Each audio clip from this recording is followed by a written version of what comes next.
Hey, it's Rachel with Journey Back Quilts. In this series, we're going to be creating traditional quilt blocks. By the end of this series, you will have a finished throw size quilt with 16 different traditional quilt blocks in it. In this lesson, we're going to be making the LeMoyne Star Block, or also called the LeMoyne Star Block. To make the LeMoyne Star Block, or also called the Lemon Star Block, we're going to need 2 6-inch of a light colored fabric, 2 6-inch squares of a dark colored fabric, 2 6-inch of a background fabric, and 4 3.5 inches of a background fabric. Now we're going to be making half square triangles 4 at a time again, so you can watch that lesson up here in the link above. And we're going to be matching one light with our dark, and one light with a white, and one dark with a white. And then we're just going to make 4 half square triangles out of each of these. So I'm going to go do that, and I'll see you back here once I'm done sewing those up. Okay, now that we have all of those sewn and ironed, now we need to trim them up to 3.5 inches. So you're going to take your ruler and put the diagonal of your ruler on the diagonal of your block. And we want a little bit of fabric past the 3.5 inches so that we can square up every side of our block. So I'm going to trim up these 2 sides and then rotate. And now I can line up my block with the diagonal and the 3.5 inches here and here, making sure that's sitting on the block correctly, and then square up the other 2 sides. So go ahead and do this to all 12 of your half square triangles, and I'll see you back here in just a second. Now that we have all the pieces ready for our block, we can lay it out on our design board. So this is a really fun quilt block. We're going to make a pinwheel in the center. So remember when we made the pinwheel blocks and we laid them out the same direction, and then we rotated one step, and then this one went 2 steps, and this one went 3 steps, and that gave us our pinwheel block here in the center. Isn't that cool? All right, now we just need to help the points come out to the sides. So we're going to use all of our colors with the backgrounds to do that. So just like we made the Carpenter Star Block, we're going to do the same thing. See how that makes a diamond shape? So we're going to do the same thing to all 4 sides. So the other way to think of this is the white is going in the center, just like that. See how our points are coming out? Now do the same thing with your dark colored fabric. White is going in the center.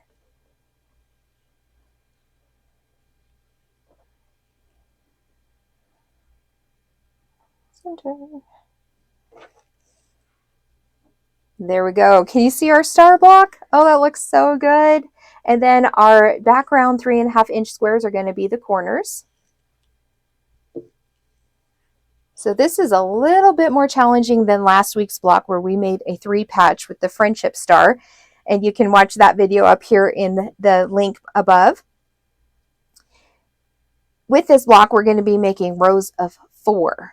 So these are going to be a row, this is going to be a row, and this is going to be a row, and then this is going to be a row. So I'm going to take this to the sewing machine and let's get sewing. And I'm going to chain piece all of these. So I'm going to just flip over the right side, furthest right side block to the middle. And I don't like starting in this bulky seam area, which would be up here in the top. So I'm going to flip it over and start here at the bottom. Now, if this is too confusing to you, you can also use a leader fabric, which is just a scrap piece of fabric you're going to sew with first, just to get your sewing machine started. That will keep all the threads up above your sewing machine and not push that fabric down into your needle plate.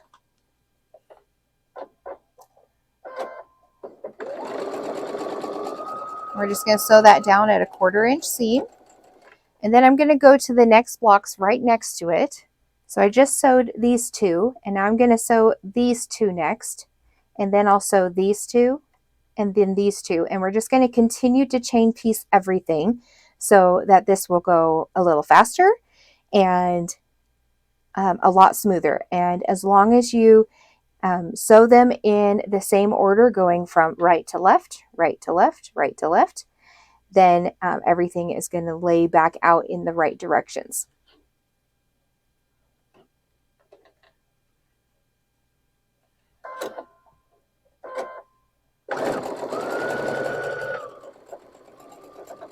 So those were the first 4 blocks of my row, and I'm on row 2, and I'm going to flip over this right side.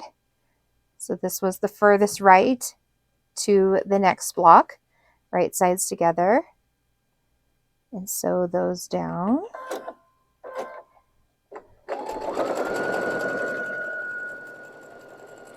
I found that once my machine has started sewing on something, then it can go through those bulkier seams a lot easier. If you're still having trouble, you may need to change your needle, especially if it's been a while or you have sewn a lot of heavy fabrics or you've done a lot of work recently. Remember, quilters like to use a 90-14 needle, and I really like the Superior needles that are titanium coated. They seem to last longer. They stay sharper longer, and so that's really nice. I don't have to change my needle out as often. I do change it about every month or so, depending on how much I've sewn that month. Sometimes I need it a little bit more often, but at least once a month. So the first of the month is just change your sewing machine day. Change your sewing needle day. Okay, this is the last pair to sew together, and now we're going to sew the pairs into 4s. So I'm going to just clip apart these connecting threads, and I have a little cutting gizmo. We do have some Blade Saver thread cutters in our shop. I just haven't gotten mine out yet. I have one in my traveling bag, and it's really handy. I've had this one forever, so it just sits by my sewing machine, and that way I can cut apart all my connecting threads. Okay, so this block is the first one that I sewed, so it's going to go back on my cutting or on my design board. Let me show you what I mean. So this was the first one I sewed. As I clipped them apart, I just put them right back in order. So this was the last one I sewed, and this was the first. So now I'm just going to put it back on my design board, laying them back out in the design, and it's real simple to do this. You can just remember all the background fabrics are the outside, and I'm just putting them back in their rows just like that. Look at that, that was so easy. And now I'm going to sew them together in a row of 4. So these are going to be sewn together, and then this, and then this, and then this, and then we will iron all of our seams. Okay, back to the sewing machine.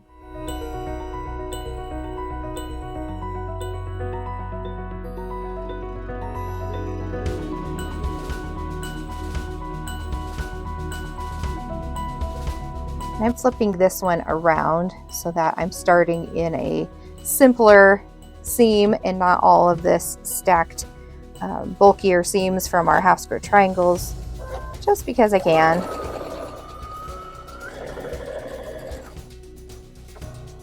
And same with this last row, I'm just going to flip it around.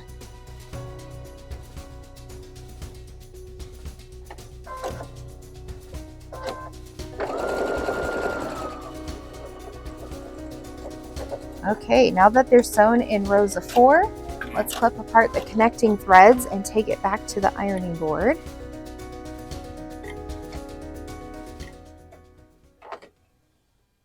Okay, so we want to iron the seams so that we can nest all of them, getting those perfect points on each of these corners. So what we're going to do is iron all of the seams on the top row going towards the left.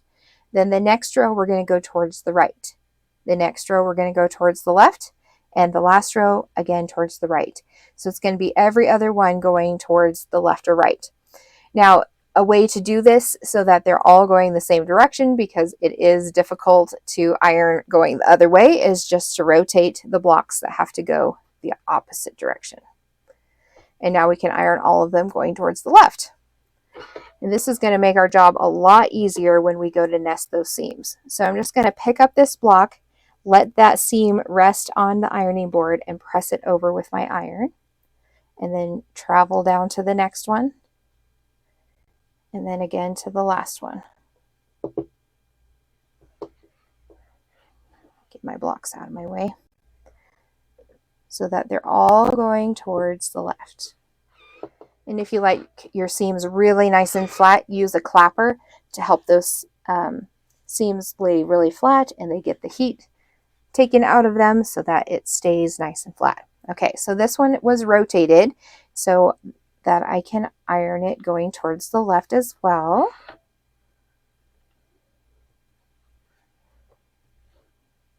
So I'm just picking up each block as I go and letting the iron scoot that seam over.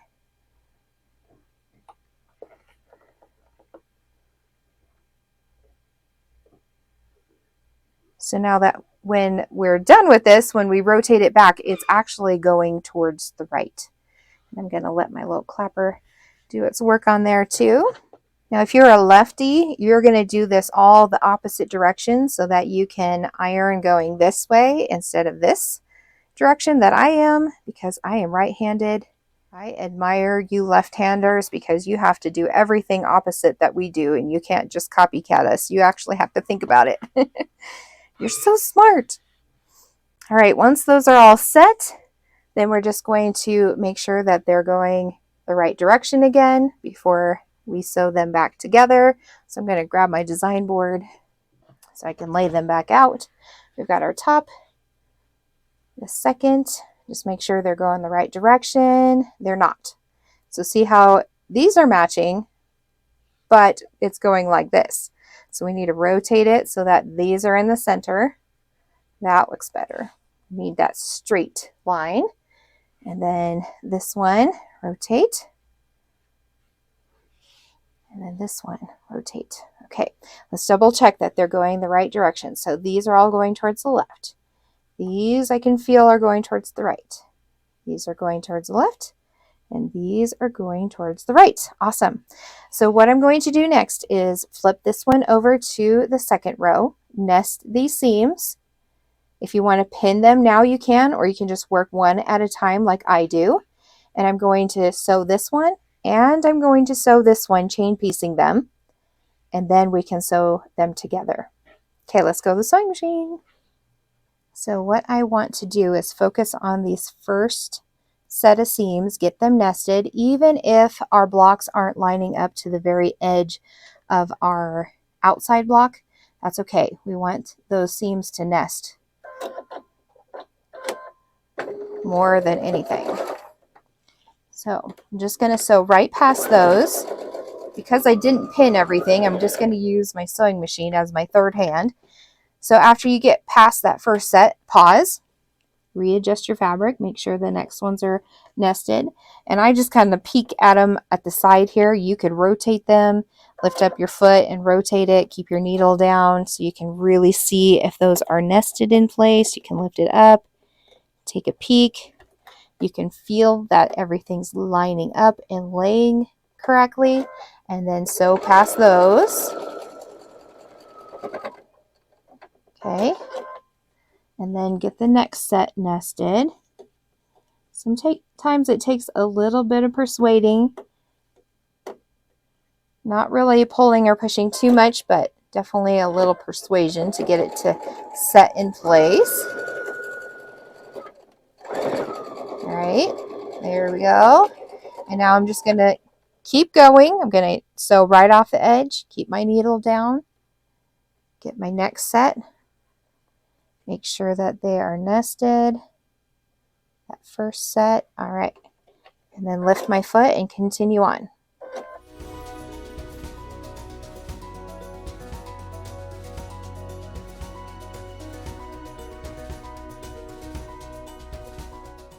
And there we go.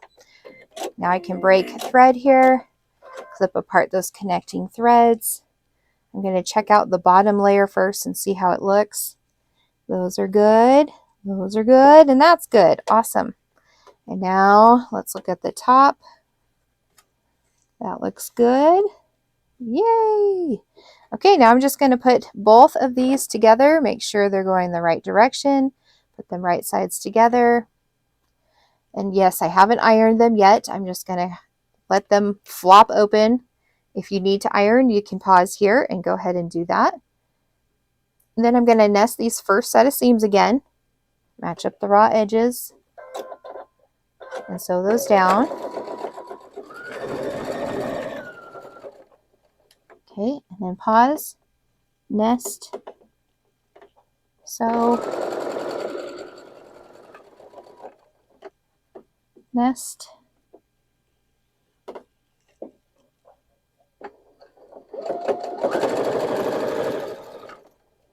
I'm not liking how that feels, so I'm going to make sure that the seam underneath is going the right direction, that I've got all those half square triangles lying down the way they're supposed to, and then re-nest it, line it up, keep going. There we go.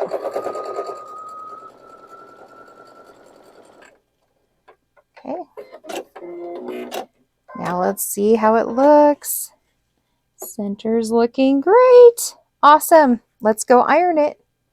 Because we have so many seams on this one, I am going to open the seams, if it will let me, just to help the block lay a little flatter,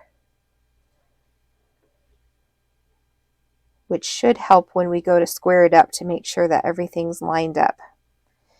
We do want to be careful when we square it up that we don't chop off our points and that we have a 1/4 inch from our point to the edge of our block so that we don't sew over those when we put the next piece next to it. Now this block would make a great quilt all by itself. Make a few of these and make a quick baby quilt, or make a whole bunch and make a giant quilt, or you can put them in the sampler that we're making in this series. I love samplers because I get bored easily and I really like to keep challenging myself and trying new things. And so making several different blocks in one quilt just makes a unique, fun sampler block. It's a great way to tell a story too. You can pick out blocks that tell a story, like your friendship block, and lots of blocks have different meanings, and there's tons of information on the internet, so you can Google different blocks and what they mean, why they were created. A lot of the Underground Railroad blocks have underlying meanings to them. Whether or not it's 100% true or not is up for discussion, but it is a really fun story.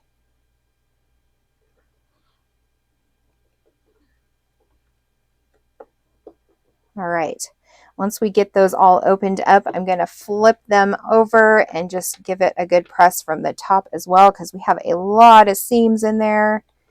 Not as many seams as we did in the Carpenter's Star block, but still a lot of seams. And so I like to kind of go from a diagonal, get all those seams pressed out, go horizontally and vertically.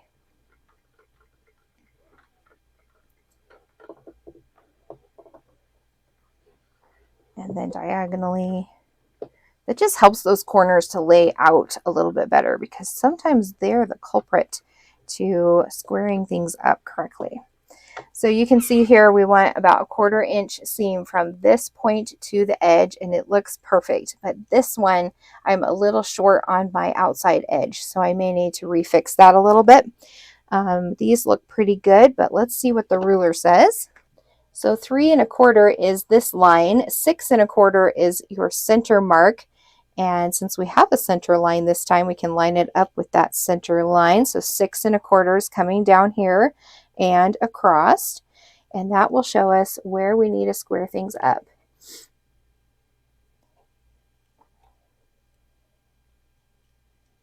It's looking really, really good. I've got a tiny bit over here. I just want to make sure I have that 1/4 inch from my points to that edge before I trim it off.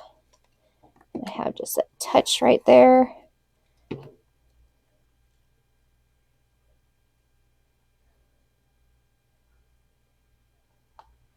Just a touch right here. All right, there we go. It looks awesome. Great job making the LeMoyne Star Block.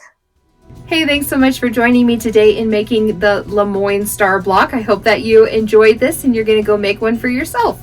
If you would like more help in your quilting journey, I invite you to join our Quilting Society, where you will get a library full of quilting tutorials, classes, discounts on products and services, access to me, and so much more.